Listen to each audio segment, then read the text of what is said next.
दोस्तों कैसे हैं आप लोग। उम्मीद करता हूं कि बेहतर होंगे। और आइए इन्वायरमेंट एंड इकोलॉजी की बात करते हैं।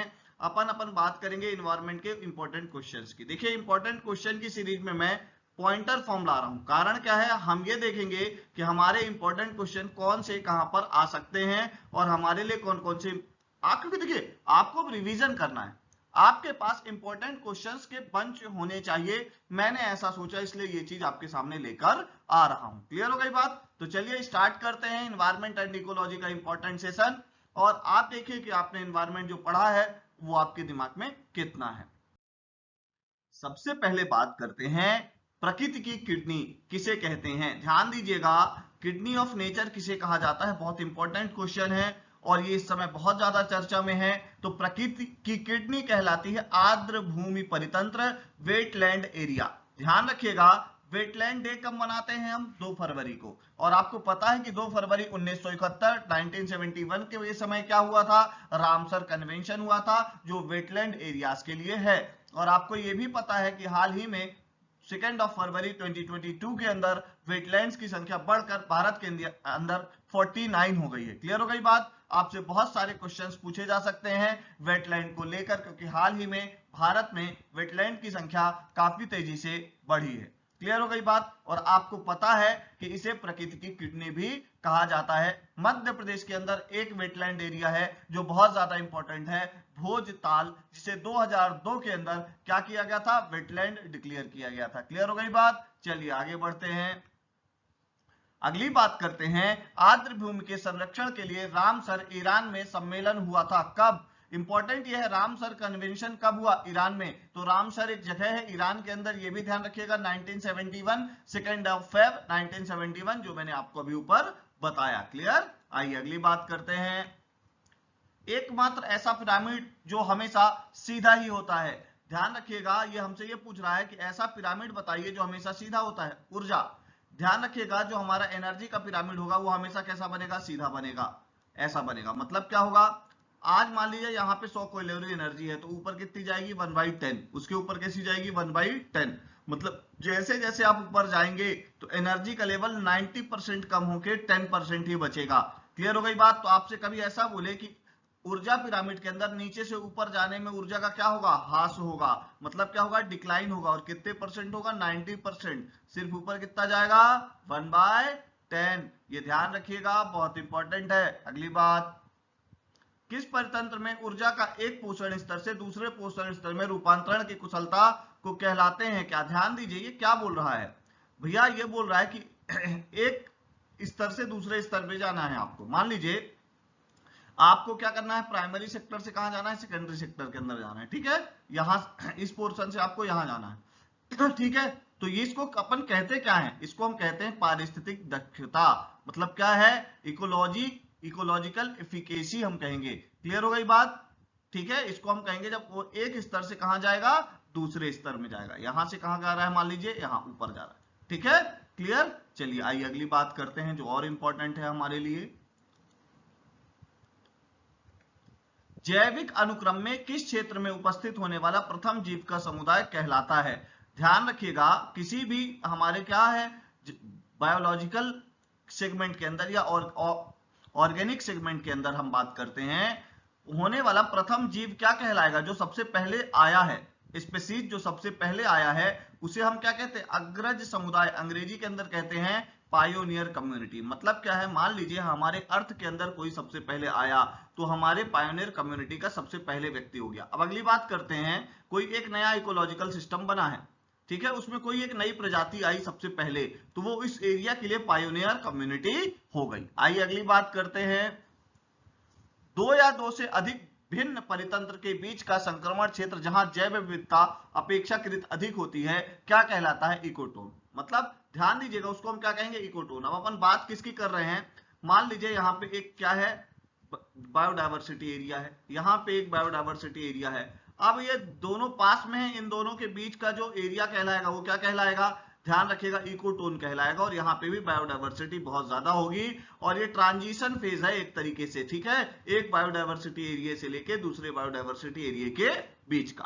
क्लियर हो गई बात। चलिए तो याद ध्यान रखिएगा, दो परितंत्र के बीच में बायोडायवर्सिटी अपेक्षाकृत जहां पे अधिक होगी, दो परितंत्र, दो इकोलॉजिकल सिस्टम, एक इकोलॉजिकल सिस्टम कहां पे है, ध्यान दीजिएगा यहां पे है, ठीक है। मान लीजिए एक इकोलॉजिकल सिस्टम है तालाब का, एक इकोलॉजिकल सिस्टम आता है पास में ही खेत का, सपोज दैट, एक एग्जांपल के लिए बता रहा हूं, तो इन दोनों के बीच का जो ट्रांजिशन फेज होगा दैट इज कॉल्ड इकोटोन। अगर अपन दूसरे परिप्रेक्ष्य में बात करें तो एक नेशनल पार्क है, ठीक है, और एक यहाँ पे क्या है, ध्यान रखिएगा, यहाँ पे एक पक्षी अभ्यारण्य है, बर्ड सेंचुरी।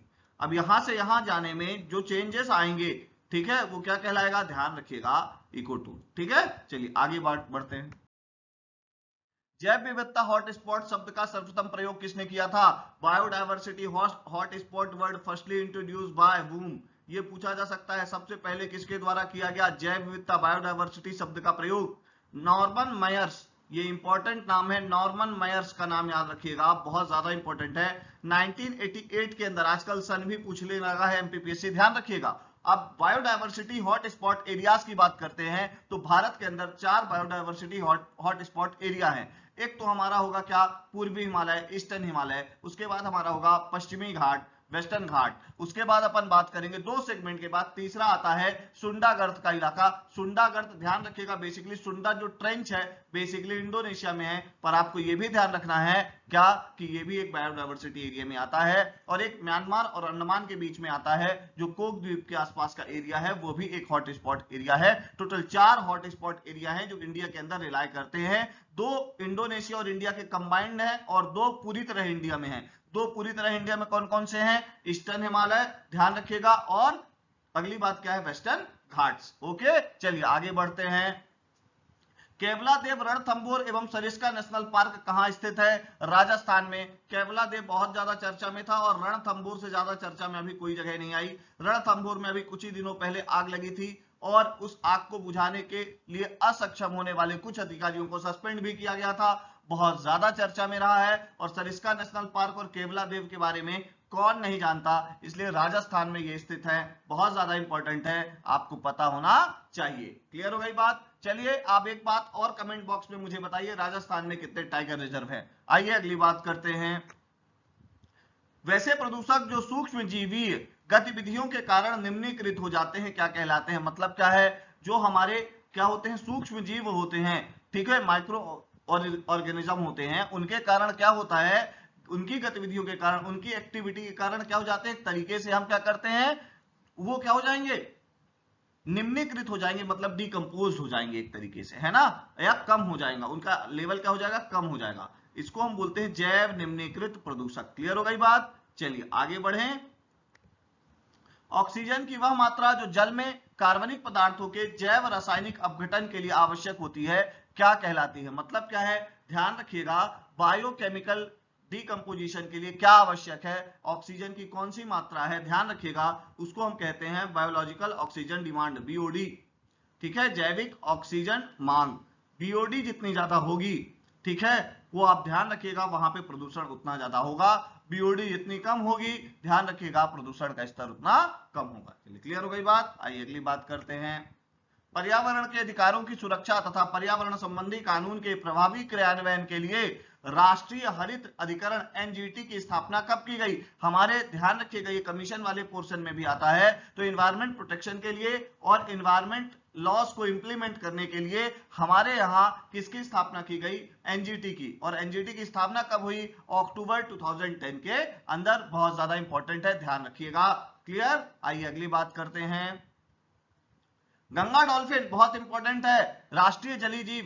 क्लियर हो गई बात। नेशनल हमारा वाटर स्पीसीज है कौन, गंगा डॉल्फिन के संरक्षण हेतु डॉल्फिन अभ्यारण्य कहां बनाया गया है, बहुत इंपॉर्टेंट। गंगा डॉल्फिन बेसिकली है क्या, मैं आपको बता देता हूं, गंगा डॉल्फिन एक तरीके से अंधी एक मछली है, ध्यान रखिएगा, और इसका संरक्षण, इसका प्रिजर्वेशन हमारे कुछ 3 जगहों में मध्य प्रदेश के अंदर भी किया जा रहा है, ध्यान रखिएगा, सोन घड़ियाल अभ्यारण्य में किया जा रहा है, केन घड़ियाल अभ्यारण्य में किया जा रहा है, और चंबल घड़ियाल अभ्यारण्य में, ध्यान रखिएगा, गंगा डॉल्फिन का संरक्षण किया जा रहा है, बहुत इंपॉर्टेंट बात बता रहा हूं। और इसके लिए एक सेंचुरी स्टैब्लिश की गई है, और वो कहां की गई है, भागलपुर के अंदर, ध्यान रखिएगा, बहुत इंपॉर्टेंट हो जाता है यहाँ पे भागलपुर, ठीक है। तो गंगा डॉल्फिन क्या है, सेंचुरी कहाँ है भैया बताइएगा, तो भागलपुर में। अब आप मुझे बताइए गंगा डॉल्फिन को राष्ट्रीय जलीय जीव का दर्जा कब प्राप्त हुआ, कमेंट बॉक्स में आप जितना जल्दी हो सके बताएं। आप ये क्वेश्चंस ध्यान रखिएगा, बड़े सहजता से, बड़ी रिसर्च के बाद आपके सामने लाया गया है। आइए अगली बात करते हैं। अगली बात करने से पहले हमारी टेस्ट सीरीज है इरा इंस्टीट्यूट के ऐप पर, आप हमारे ऐप को डाउनलोड करिए, डिस्क्रिप्शन में ऐप की लिंक दे रखी है और वहां पर आपको इस वीडियो की पीडीएफ भी मिल जाएगी जो आपको रिवीजन में बहुत ज्यादा हेल्प करेगी। क्लियर हो गई बात। करंट अफेयर और स्पोर्ट्स की क्लासेस भी वहीं पर चल रही हैं, आप चाहें तो ज्वाइन कर सकते हैं।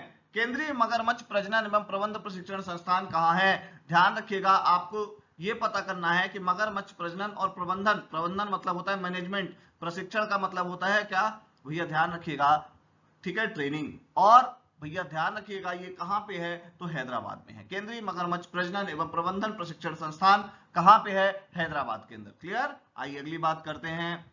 अब भैया मगरमच्छ की अंग्रेजी तो पता होगी ना, चलिए अगली बात करते हैं। जैव विविधता अधिनियम बायोडायवर्सिटी एक्ट 2002 के तहत राष्ट्रीय जैव विविधता प्राधिकरण, ध्यान रखिएगा, नेशनल बायोडायवर्सिटी अथॉरिटी कहां पे बनी है, तो ध्यान रखिएगा कब स्थापना की गई इसकी, तो 2003 में। कहां है, ध्यान रखिएगा, नेशनल बायोडायवर्सिटी अथॉरिटी कहां पे है, प्राधिकरण कहां पे है, चेन्नई के अंदर। राष्ट्रीय जैव विविधता प्राधिकरण कहां है, चेन्नई में है।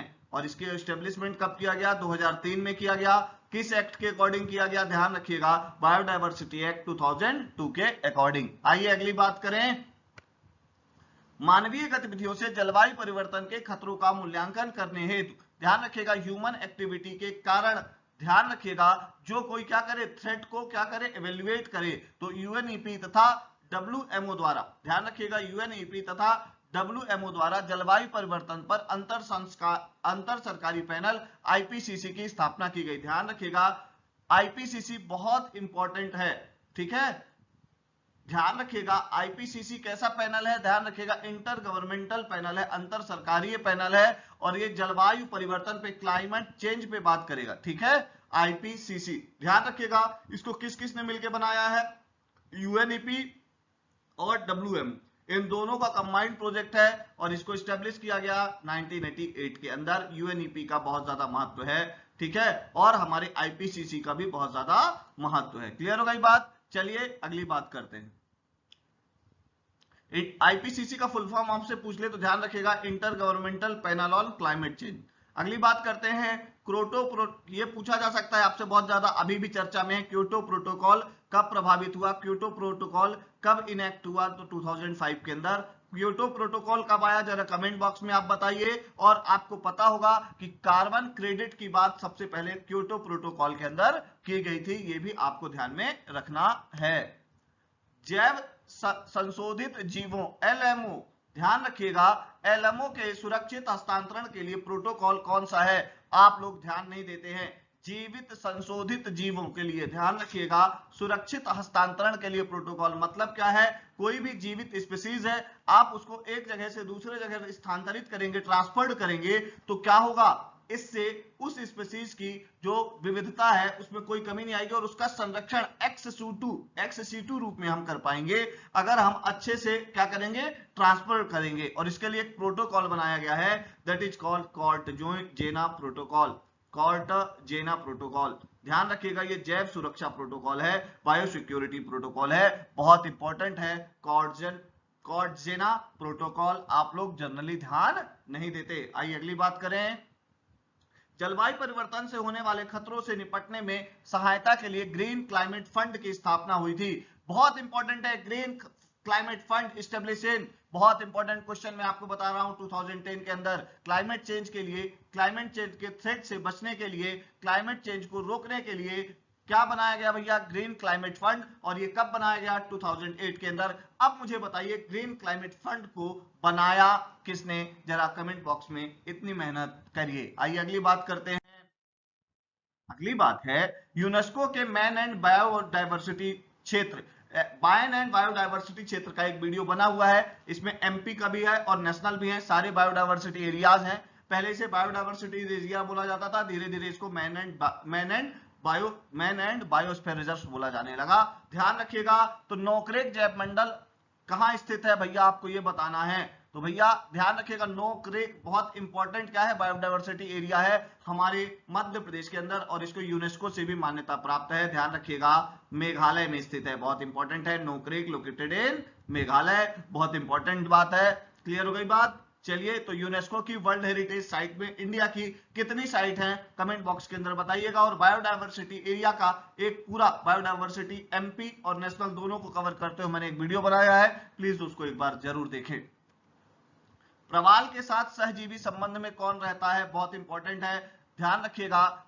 प्रवाल के साथ मतलब हम कोरल्स की बात कर रहे हैं, प्रवाल का मतलब होता है कोरल्स, ठीक है, और सहजीवी का मतलब होता है इंटरडिपेंडेंट जो होते हैं, ठीक है, उसके साथ। ध्यान रखिएगा ये बहुत इंपॉर्टेंट है, जुस्थले नामक शैवाल। जुस्थले क्यों इंपॉर्टेंट है, क्यों, क्योंकि अभी इसकी क्या हो रही है, ये आजकल कम होता जा रहा है, डिग्रेड होते जा रहा है, जिसके कारण प्रवाल व्यंजन कोरल क्या हो रहा है, ब्लीचिंग हो रही है। कोरल ब्लीचिंग जुस्थले के कमी के कारण ही हो रही है, व्हाइट व्हाइट पड़ता जा रहा है हमारा कोरल। आप लोग बहुत डिटेल में इसको इन्वायरमेंट के अंदर पढ़ते हैं। ध्यान रखिएगा शैवाल का मतलब एल्गी होता है, तो जुस्थले एल्गी के बारे में यहाँ पे बात हो रही है। क्लियर। आइए अगली बात करते हैं।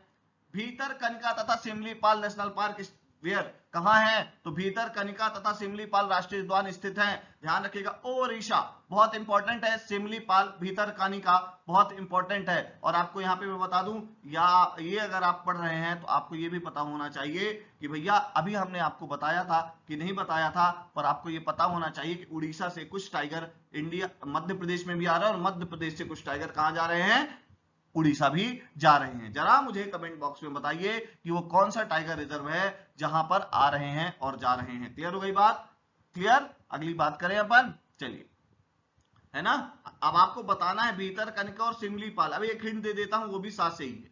क्लियर। तो भीतरकनिका और सिमलीपाल नेशनल पार्क जो है वो कहां स्थित है, उड़ीसा के अंदर। और उड़ीसा से हमने एक्सचेंज प्रोग्राम किया था, हालांकि हमारे यहां से जो टाइगर्स भेजे गए थे वहां उड़ीसा में बहुत अच्छे से रखे नहीं गए। खैर ये बहुत ज्यादा डिस्प्यूट का मैटर है, अपन कभी बाद में बात करेंगे। आइए अगली बात करते हैं। जल प्रदूषण रोकथाम नियंत्रण अधिनियम कब पारित हुआ, वाटर पॉल्यूशन एक्ट कब आया, 1974 के अंदर। आपको मैं बता देता हूं, water pollution act introduce in 1974 and environment production act, वायु प्रदूषण एक्ट, ध्यान रखिएगा आप। एयर पॉल्यूशन एक्ट कब आया, तो 1981 के अंदर। ये दो एक्ट याद रखिएगा, एमपीपीएससी के बहुत इंपॉर्टेंट क्वेश्चंस में से एक है। क्लियर हो गई बात। आइए अगली बात करते हैं। खाना पक्षी विहार स्थित है भरतपुर राजस्थान में, बहुत इंपॉर्टेंट बात है, आपको पता होना चाहिए। क्लियर हो गई बात। पक्षी विहार मतलब क्या होता है भैया, ध्यान रखिएगा, वर्ल्ड सेंचुरी, ठीक है, कहां है, भरतपुर राजस्थान के अंदर, बहुत इंपॉर्टेंट बात है। क्लियर हो गई बात। चलिए